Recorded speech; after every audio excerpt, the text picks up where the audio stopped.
ओ न को खत न सलाम पंजो सारी गुलाम न को खत न सलाम पंजो सारी गुलाम आई पको डो यार दई विछोड़ो न मार आई पको डो यार दई विछोड़ो न मार ओ न को खत न सलाम पंजो सारी गुलाम न को खत न सलाम पंजो सारी गुलाम मीरजान बिरोई कंपटी मोरी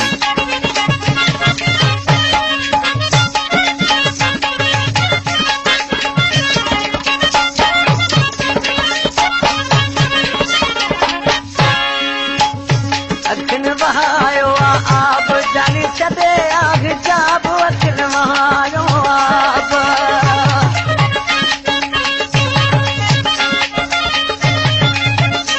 अखिन बहायो आप जानी छदे आग जाब अखिन बहायो आप जानी छदे आग जाब न को खत न सलाम पंजो सारी गुलाम न को खत न सलाम पंजो सारी गुलाम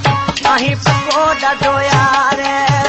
ओ दई विछोड़ो न मारो आई पको डो यार दई विछोड़ो न मार न को खत न सलाम पंजो सारी गुलाम न को खत न सलाम पंजो सारी गुलाम वाह साड मोहम्मद बेंदी वाला वाह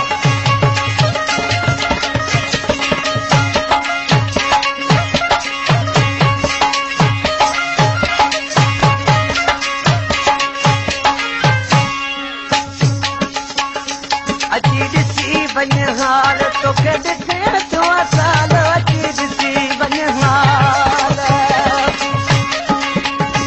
मीरजान बिरोई कंपटी मोरी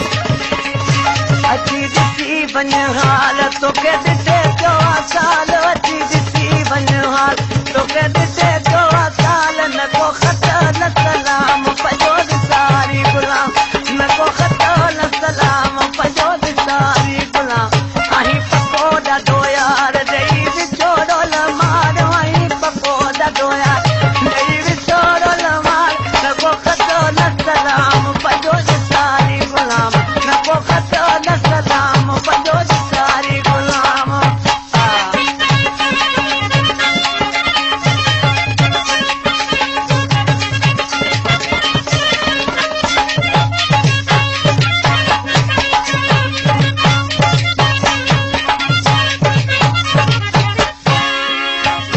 सारे समय जो सदा आने हबीब दे खुदा सारे समय जो सदा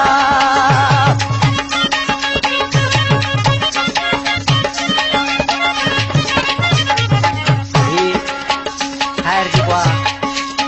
हबीब समय जो ये कौन वरता है शागिर्द है शाह करीम बोली से लिखा है किसी शायर छात्र से सारे समय जो सदा आने हबीब दे खुदा उनको खत न सलाम पंजो सारी गुलाम मीरजान बिरोई कंपटी मोरी सारी गुलाम ओ दई आई पको डो यार दई विछोड़ो न मारो आई पको डो यार दई विछोड़ो न मार न को खत न सलाम पंजो सारी गुलाम न को खत न सलाम पंजो